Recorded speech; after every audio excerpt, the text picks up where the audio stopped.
welcome, and then welcome back, and we're glad you're here. So my name is Jim Love, this is Alan Halas. We've been doing Hustling Sideways for, gosh, going on 4 years. Yep. And as Patrick said, we interview people who have a side passion and have brought it to life, have done something about it. So it's all about entrepreneurship, and truly there's no better place to talk about that than the 707 Hub here on campus. So we're really grateful to Patrick and the team for setting this up and allowing us the space to do it. Grateful that you're all here, and we're excited to do the thing. Yeah. And talk to an awesome guest, and I'll send it over to Alan. Yes, Make that happen. this time around for our guest, I searched far and wide, all the way to the depths of my coworker at OnMilwaukee, my colleague. This is Molly Snyder. She's a writer for OnMilwaukee, and she is also the organizer of QWERTYFest here in Milwaukee, which is a celebration of the typewriter. Molly, thanks so much for being on the show today. Oh, thank you for having me. Yes. So I know your backstory a little bit, but tell me kind of your history in Milwaukee and how you got to OnMilwaukee before we get too far into the weeds of typewriters. I promise we won't get too far into the weeds of typewriters because that sounds kind of boring, but let's maybe go ahead and know. But okay, let's see. I went to UW-Milwaukee. I grew up in Milwaukee. I grew up in Shorewood. I've been living in Milwaukee my whole life. And I studied at UWM. I studied poetry and creative writing and what are you going to do with that kind of thing? And so I ended up being in advertising copywriting. If you are a writer and you want to make the most possible money, I highly recommend it, or PR. But for me, it wasn't quite the right fit. I'm more of an altruistic person. I wanted to feel like I was just doing a little bit more with my skills. And so I ended up freelance writing about my passion, which is Milwaukee. And I see many, many things that are wrong with this city. I'm not just an eternal cheerleader. I choose to write about the positive aspects of it, but I'm very well aware of problems we have in Milwaukee. And basically my mission in life is to make Milwaukee a better place for everyone who lives here. And I have done that through my writing. I have done that through many side projects and freelance projects, and I feel that I'm doing it now with QWERTYFest. At OnMilwaukee, I've been a writer and an editor there for 24 years. I never thought it would happen. It goes by fast, kids. I thought I'd be there for a couple of years. And I also do a lot of television, which is, I'm a regular on Real Milwaukee in the morning and on WISN News. And it's just nothing I ever thought would happen for me. That wasn't what I was focusing on at all. It was always writing. But that's another thing, just to let kind of go with the flow sometimes, because this has been a really excellent fit for me as well. That, I have this television career that now is a side hustle as well. But we're not talking about that today. We're talking about QWERTYFest.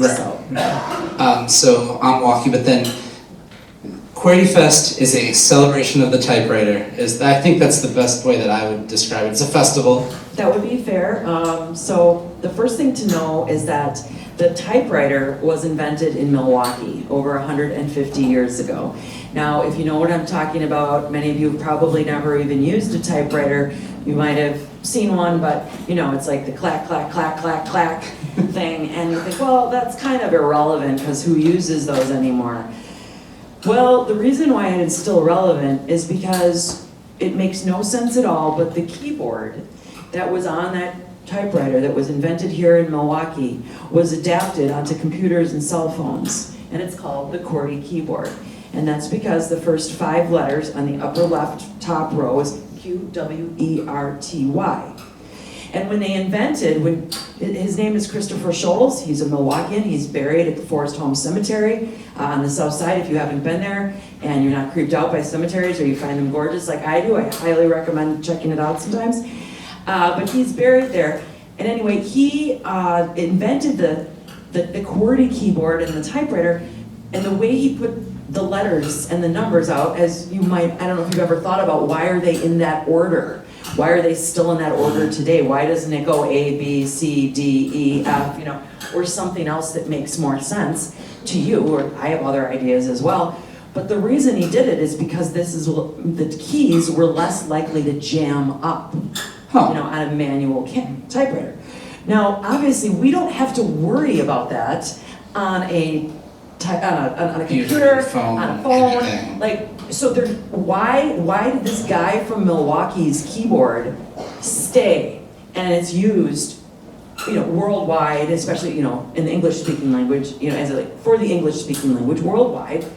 And, billions of people have this from an invention that was made in Milwaukee. And I always have found that very, very interesting. Not just, I do love typewriters. I am a writer. I am kind of a nerd. I have a typewriter tattoo. I collect typewriters. But the part that really got me about wanting to do an event is that it is still relevant today. It is on our phones, it is on our computers. And also, once I dug into it, I realized how many things had been invented in Milwaukee that nobody talks about. I mean, as I said before, I have a degree in English. I spent time with studying for an advanced degree, which I did not get, but I've spent a lot of time in writing programs, and I didn't find this out about the typewriter, even though it's obviously a writer's tool, until I was out of college already. And it was just on a fluke, I didn't even learn it in school. Mm-hmm. And so it was just something that I just didn't understand. And I thought, why is it in Milwaukee that we are so proud of certain things, and I am proud of these things too, beer, cheese, Harley Davidson. But to me, this is just as cool, if not cooler, again, because it is so deeply rooted in modern technology. And so I decided it was going to become my mission in myriad ways to get the word out worldwide that Milwaukee is the birthplace of the typewriter, and most importantly, the typewriter that wasn't, because there were other keyboards. There always have been. There still are. There's still people that work to try to get an ABCD keyboard, or they have other names. There's one called the Dvorak. There still are people that think are frustrated by it. I mean, most of us just never think about it, right? I was going to say, I don't think, I haven't thought about it, but I also have never thought of the alternative now either. Yeah. Because I grew up with a computer, and I grew up with, right, and had a typewriter at my parents' house that I never used, but I had it, but I saw it, and I never thought about that part of it. Right. So, and the answer is there is no answer. You can, I mean, not that anyone would, but me again, being a nerd, I have done a lot of research on this, and there is no reason other than maybe tradition that the QWERTY keyboard is stayed, and it's just because that's what we're used to. Now, Christopher Scholes, again, who invented the QWERTY keyboard, he's another one of those geniuses, though. It's kind of a trope, but that he made really bad business decisions, and he died penniless. So he did not actually make any money on his invention. His good friend Thomas Edison gave him pointers on the QWERTY keyboard. Thomas Edison came to Milwaukee and helped him. And Thomas Edison tried to say to him, you should hold on to this. But he wanted to sell it right away, and he sold it to Remington, who at the time made sewing machines and guns. And what a combination. What a combination. Perfect. The first typewriters looked a lot like sewing machines, because they actually had the exact same decals on them, like flowers. If you've seen old sewing machines or old typewriters, they use the same decals. This is also one of the reasons why men didn't want to type on them back in the 1800s, because this is the late 1800s we're talking about. And they started coming into offices, and men were like, that's a sewing machine. I don't want to use this machine. And that is how we were first allowed into American offices, American businesses, was because of the typewriter in the late 1800s. So Scholes also knew this. Scholes was still very much alive. Scholes had a daughter, Lillian, who he loved very, very much. And he was like, I am going to change the face of employment for women with my typewriter. And he called himself a feminist in the early 1900s, which is unheard of. He gave a lot of time and support to typing schools that at the time, women, the late 1800s again, if you didn't go to college, first of all, if you got to go to college, you could be a nurse, you could be a teacher. Both Very awesome professions. However, what if you didn't want to be either of those things? What if you couldn't go to college? Well, then you had very limited choices. You could be a housekeeper, you could be a caretaker of children, or you could be a shop girl. And that didn't make enough money to live on your own. So what did you do? Well, of course you got married, and sometimes that works out and sometimes it didn't. And when it didn't, this is what happened. Or even for women that were younger and just didn't necessarily want to get married just to be able to financially put food in their mouth, they could go to typing school, which only took 6 months, or some of them were as short as 6 weeks. It was very affordable, and you could get a job that was enough for, as a woman, to pay to have your own apartment, to have food, and to support yourself without a husband. And so it was extremely important invention for women in the United States in the we'll say early 1900s, but I'm gonna say one more thing and then I'm gonna shut up and let them ask me some questions. But the other thing though is that the typewriter is also blamed for, because it was the first time we were allowed into offices, male offices. Of course, we've all heard the stories and the stereotypes, many of which are true, about how women were treated in offices up until, well into the 20th century. Not treated very well at times, not by all men, obviously, plenty of great bosses that were men out there. However, the one thing that we can say about the typewriter is that it was the very beginning of the wage gap. Because I have done this research too. You can see the classified ads when they thought that they were going to hire men for these typist jobs. They were offering to pay $20 a week around there, which was a lot of money. And when they decided to offer the jobs to women, they offered them for $12 a week. And because that was more than you could make as a shop girl, or that was more than you could make, as a wet nurse, or a child care caregiver, women took it. And the thing that I say, as mood as this sounds, but if I in my imagination, I'm like, if I could go back in time, I would go back in time right then and there and say no, $20 a week.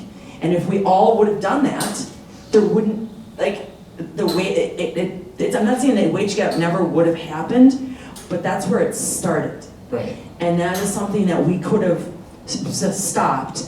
But again, it was enough money for enough women to be independent. They're like, okay, I'll take it. Yeah.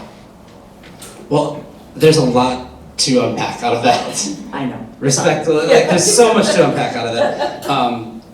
Knowing you, I know that this is, now QWERTYFest makes so much more sense to me, even more to be like, oh, these are the intersection of Milwaukee, and there's women empowerment, and there's also tech and nerd things. I was like, this is art and history. This is Molly Snyder into a festival. Tell us about the origins of starting QWERTYFest that first year. I don't remember actually what year you started the festival.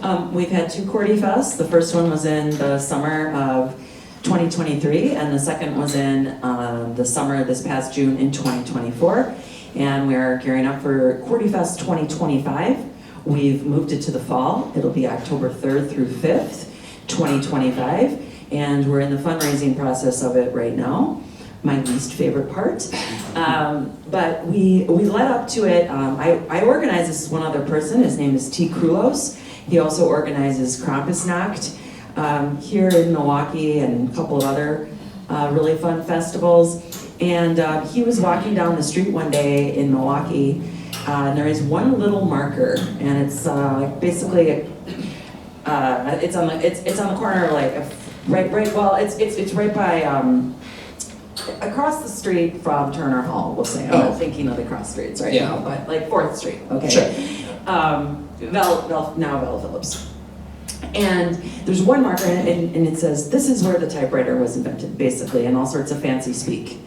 And first of all, that's even not, the typewriter was actually invented in a machine shop that's located basically in the parking lot of Turner Hall.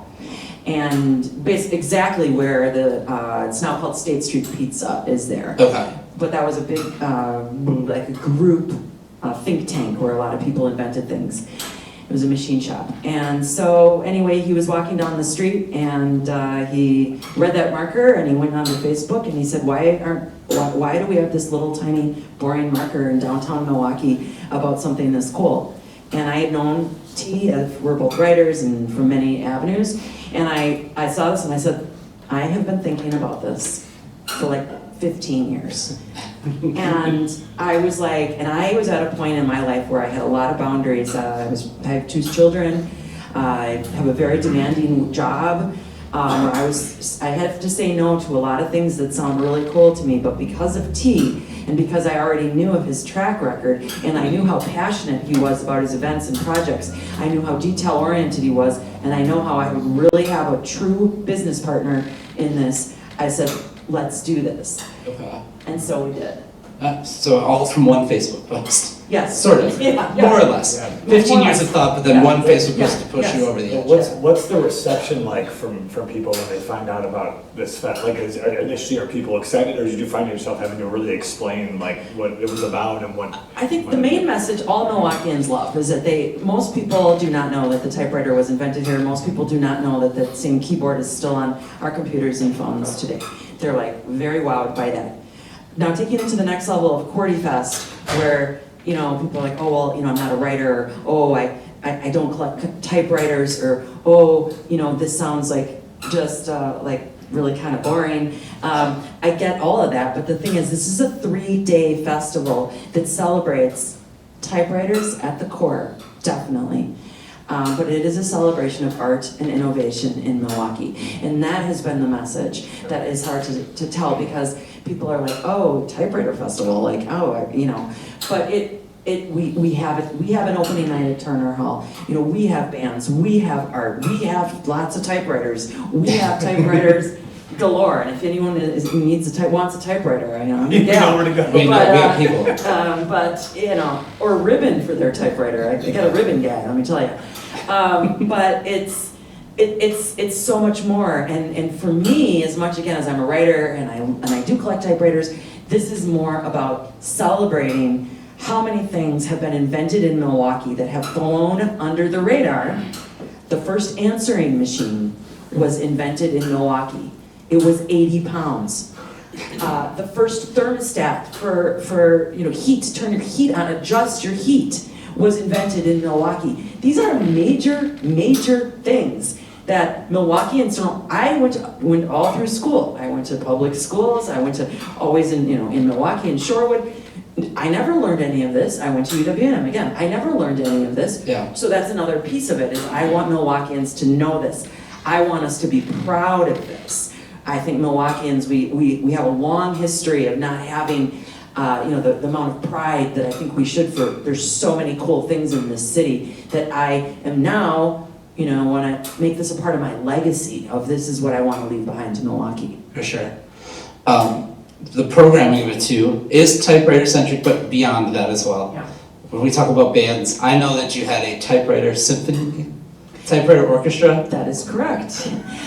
There is a group there called the Boston Typewriter Orchestra. They are out of Boston. And we brought them here for opening night at Turner Hall. We had many events at Turner Hall that night, but they were the headliner.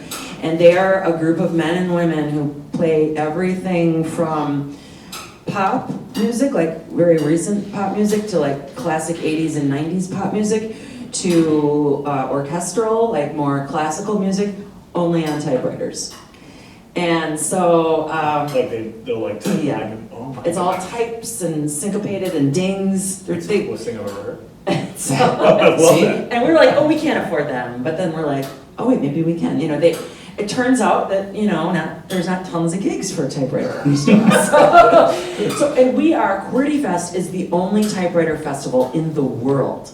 So this is where social media has been just wonderful. The most important network for us so far has been Instagram, and that we have connected with people who are into typewriters and people who get what we're doing all over the world.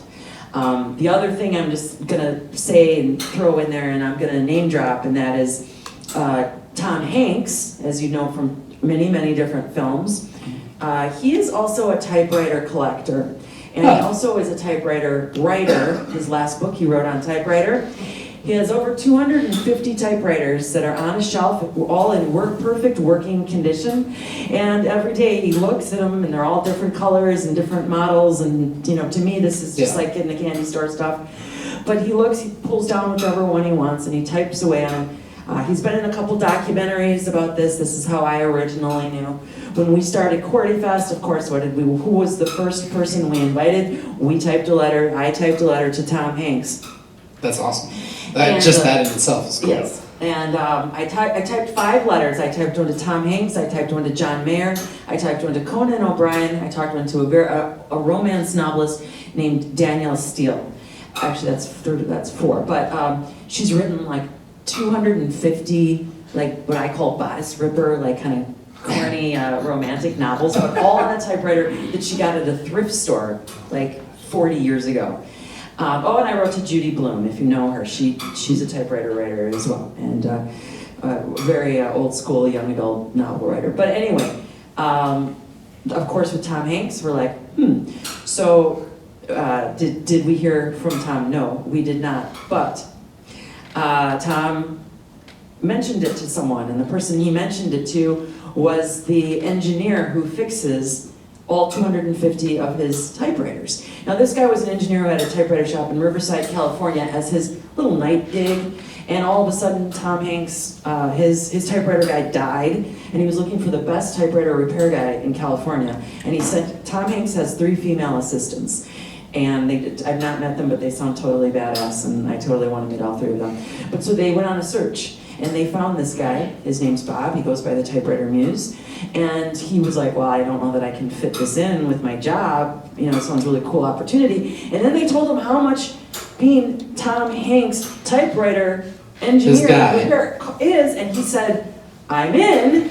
They auditioned him, blah, blah, blah, blah. Long story short, he got the job. And he flew to QWERTYfest and was with us the entire weekend. Oh, that's cool. And, is our direct, now we're like, is there a chance we get Tom here? Yes, there is. Is Tom is interested? How does he want to be interested? We don't know. It's not all about celebrity culture, but this is pretty exciting because just Tom Hanks is one of those guys that everybody pretty much likes. Everybody likes him. Universally. I have Mr. Rogers stuck in my life. I have that image of him as a typewriter guy, and it's really pleasant. Mm-hmm. That's really cool. But I am curious to hearing some of the moments that you really like had the next step. Did you have one moment where you were truly validated in all of this? Because I know we talk a lot about people following their journeys and their passions, and they're like, wow, this maybe is a thing. Was it the Facebook post that you saw from T? Was it the moment that you saw people showing up to QWERTY? What was that like for you to be like, people care about the thing I'm passionate about? I have so many. I mean, one of the things I love most, is I love that QWERTYfest year 1 sold out. Year 2, it was much larger. It did not, but it did. I was very satisfied with turnout. But the third thing is that the number of people that have contacted me and said, your dad would be so proud of you. And my dad passed in 2010. My dad was a history professor, and it's because of him that I love Milwaukee. He was not from here. He moved here to go to UWM, and he just thought, this is the coolest city. He was from down south, and everything about it. He was a season ticket Brewers holder, season ticket Bucks owner. He just, everything about Milwaukee culture, and he gave that to me. And he was a very quirky individual as well. He rode a bike everywhere. And when I was a kid, I thought that was weird. And then I wanted him to just be a normal dad and put a tie on and go to work. But he was riding his bike from Shorewood to UWM, to and from. And it wasn't until I got to be a teenager that I'm like, and my dad started telling me about all these environmental reasons and all these things. And I was like, oh, my dad's fucking cool. But very quirky and very, very wonderful father. So a lot of people have reached out to me that knew my dad as they were either a student of his or a colleague of his, and have said, oh my gosh, if your dad would have been able to be a part of this or known this, he would be really proud of you. I don't consider myself a historian, or a history buff, but I have a deep appreciation of history that is a part of QWERTYfest, and that I did get from my dad as well. That's really cool. That's so validating. So, I love that. Did you have any idea prior to starting this that this whole community kind of existed, because what I've gotten from the outsider's view of QWERTYFest is that there are so many people that are so passionate about this. We did a piece of content for OnMilwaukee, and the first one that we did was somebody that collects typewriters, and they had a typewriter room. And I, someone who had never seen a typewriter room, was like, what is going on right now? But did you know that existed, that people that were not just maybe into, manual media, but like into typewriters, did you know that this kind of community was out there? Not at the level that it is. I had no idea that there are many, many, many hundreds and more people that I know that have typewriter rooms now. I have a typewriter, very large floor-to-ceiling shelf, but and maybe someday I'll have a room. We'll see. But the thing is that what you touched upon really is that the typewriter. Yes, it's extremely beloved. If people are into typewriters, they're really into typewriters. The other thing, though, as we all know, is that it's on the coattails of something that happened earlier, and that is also the return to vinyl records, the return to film cameras. And then even more recently, we had Taylor Swift make a video where she's typing. And the line is, who uses typewriters anyway? yes. I just earned brownie points with my wife for that, for Yeah, knowing good. the line. Good. There's a song, and then there's a video. That's not the song and the video are not the same that we're talking about. Oh, okay. But yes, the Brownie song. points are gone. Yeah, there we go. Okay, but still know that that's good though. Fair 'Cause that's even kind I've of still earned worse some here. Swiftie points, all right, good. You do. And so, okay, so we saw this, it's the video with Post Malone, and he's using a typewriter too. And so he goes all over social media, typewriters are so cool, oh my gosh. And so now, we're like, thank you, Taylor, thank you, Post. Like, they are trending, and in crazy ways. Like, Taylor Swift put out this year a typewriter ornament that they sell at Michael's, and I cannot keep it on the shelf. Wow. And is Taylor really, into typewriters? No, it's what that song is about. She dated the guy from 1975, and for many years, he is. Oh, okay. So, and that's who she's talking to, because she's speaking disrespectfully Right. in that song you're talking about. It's who types on a typewriter anymore? Yeah, but it's worked for you Sure though, enough, it it's worked out. benefited. Yeah. Right, but then she was like, oh, but wait, yet I want all these really cool vintage typewriters in my video. Sure. Or it was the idea, obviously, of the video creator, but it has really, again, Helped you given typewriters indirectly, yeah. Yeah, I mean, so we sell these t-shirts, as they say, is we built Milwaukee on beer and typewriters. And then it says, cheers, from QWERTYFest. Well, we're just selling a gazillion of them now. We're just like, I mean, I don't have any stickers to bring. I don't have any magnets to give. Like, Because they're running out, because they're yeah, selling, they're right. doing well. We're just through Etsy, and it's because people are just like, typewriters, typewriters. And then, oh my God, a typewriter festival. And it's like, people who never thought they were interested in typewriters are interested in them now because of pop culture. And I love pop culture. So that, again, it's perfect for me. Like, it's not about having to love writing or, old literature or loving typewriters even. It's about loving art, it's about loving innovation, it's about loving just culture and so many things that come together. And also with this deep need I have for Milwaukee to be a healthier place. Yeah, very cool. But the first year selling out, did you have any expectations for that? Like, or initially were you thinking like, oh, maybe we'll get 50% full? Or, enough to cover our bases, cover our expenses kind of thing? Yeah, I was really conservative about that because the worst feeling about having an event is that nobody's going to come to it. It doesn't matter. Even tonight, I'm always Like a live podcast. Like a live yeah, podcast, like every a event, concert. it doesn't Yes. matter, right? You And showed that's- up. I kind of love that about doing TV and radio is I don't know, So, but when I do events like where I'm emceeing or where I'm, anywhere, I always have that what I call the nobody's going to come to my party freak out a little bit before the event, and then I'm fine. This is very natural for me, as you can tell.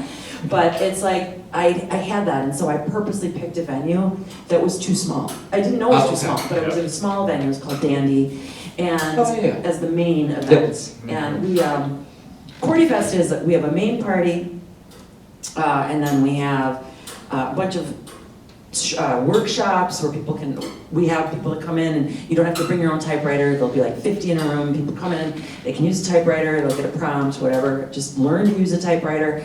We have those kinds of events. We have people that come in and talk. Then we have just all sorts of different parties at different breweries. We also have a typewriter brunch every year where people come and they have brunch, and if you have a typewriter, you can, or we have typewriters you can use, or you don't have to have a typewriter at all. It's just hang out for brunch. Come to Yeah. brunch. Right, exactly. You can eat the typewriters if Yeah, you want to you brunch. could. I don't recommend it. recommend do it. that, yeah. Choking hazard, those keys, but Yeah. yeah. But, and then we have cemetery tours. They're literary cemetery tours that Forest Home is designed just for us. That's super cool People too. walk Yeah. through and they can see where Shoals is buried, where Shoals' daughter is buried, Lillian, who I referenced before, that was his inspiration. And also she was a very beautiful woman. She was often a model for typewriters. And so it's become this very multifaceted event that's 3 days long, and it's about 10 different activities, and they're all over the city, and it's important to me that they're in all different neighborhoods. Focused on downtown because this is where the typewriter was invented, but definitely reaching out and making people move around and check out all different sides of the city. That's awesome. Now, if I can transition on one thing, I want to learn more about you as well. When I say cream puffs, can you tell us a bit about Jim's from Illinois. your history of cream puffs and what cream puffs mean to you, potentially as a champion, if you want Yes. to speak to that. So when I was saying earlier about you never know where your career is going to take you, like mine landed me in television, and I never thought that would happen. I'm obviously not the most conventional looking person, but yet, whatever, I'm a TV talking head now. I mean, I got the talking head part though, but yeah. But the thing about cream puffs is that I got forced into competitive eating through my job at OnMilwaukee, and because I'm a recognizable Milwaukee character. I hate the word local celebrity, but I guess it's kind of what it is. You're a media Yeah, personality. there we go. And so my boss basically made me start doing some competitive eating things at the state fair. They have a celebrity, this is their word again, a Milwaukee celebrity cream puff eating contest every year, and a Milwaukee celebrity baked potato eating contest every year. And I have won 3 times. Oh wow. I've won the baked potato eating contest. Now that's a baked potato with just a bunch of that fake cheese on it, and it's kind of warm. And then the cream Also puff one, which I'm eating really proud of, is 6 cream puffs. Who can eat them the fastest? Neither one you can use your hands. Oh, So there's that. That's awesome. But I have a trophy that is literally like of a cream puff that is like this big because I won. I was the celebrity cream puff eating champion of 2017 and 2018. should be applauding And us. I don't think you should. But and I don't even really like cream puffs that much. I mean, I'm kind of like, yeah, they're good, but it's not like bacon. I don't, like it doesn't But really. you gotta win, you gotta go out. I gotta win. Now- It's a very Wisconsin It thing. is. Now I'm trying to figure out how we incorporate the cream puff eating contest into QWERTYFest next year. Yes. I don't know. We need to The get pieces are there. Figure something I out will on get- it. I'll get back to you. Podcasters there to eat the cream puffs. Whoa! Are we getting signed up Volunteering to? us to do this. Yeah. Well, I got an in. I'm in. so- Yeah, I know someone. All right. Well, this is the future I've given myself. There you go. So if people want to know a little bit more about QWERTYFest and how they can get involved with it, or how they can go to it, or there's a newsletter called the QWERTY Quarterly, which is a tongue twister all in itself. If there is, No, there is. That's it. All right, there is, yes, and this is called the QWERTY Quarterly, and we call it a zine. And it's 30 pages long, and because it's QWERTY Quarterly, it comes out 4 times a year. There's writers, mostly and artists, and all sorts of fun stuff in here, mostly from Milwaukee, but also from all over the world, people who want to be involved. And we sell this at in all the independent bookstores, basically, in Milwaukee. We don't have a barcode on it, so we can't get it anywhere bigger, but we sell it, and this is how we make money, in part, for QWERTYFest all year round. We also sell merch, but mostly we do it through crowdsourcing and we do it through sponsorships. So, and that's where I come in, and that's what's all new to me in the last 2 years, and it's been very difficult for me to just get over whatever my issue is with asking people for money, but I think I got over it, and it's been going very well. So, but yes, if you want to follow QWERTYFest, I would suggest Instagram, QWERTYFest MKE. There's nothing else like it on Instagram. You can always contact me through OnMilwaukee very easily. And also QWERTYFest has its own website. It is on Facebook. And I think those will mostly be the best ways. Just make sure you don't get auto-corrected when typing in QWERTY. Yeah, just type in. Your phone recognizes. It's really easy. You just type the first five. Right, exactly, right. Well, thank you so much for doing this today. Thanks for Thanks for having being part of this. Thank you again to the 707 Hub here at Marquette. I've learned so much about typewriters today that I didn't know, and I work with you. Totally didn't even know. Yes. We are the Hustling Sideways podcast. You can check out our show wherever you get your podcasts. We are also on YouTube. We're on Facebook. We are on Twitter, Instagram, TikTok, and LinkedIn as well. Yep, We're all over the place. Very We are professional. professional-ish. Well, thank you so much, guys. We're going to do a Q&A in just a second, but for right now, let's give it a little round of applause for Molly Snyder.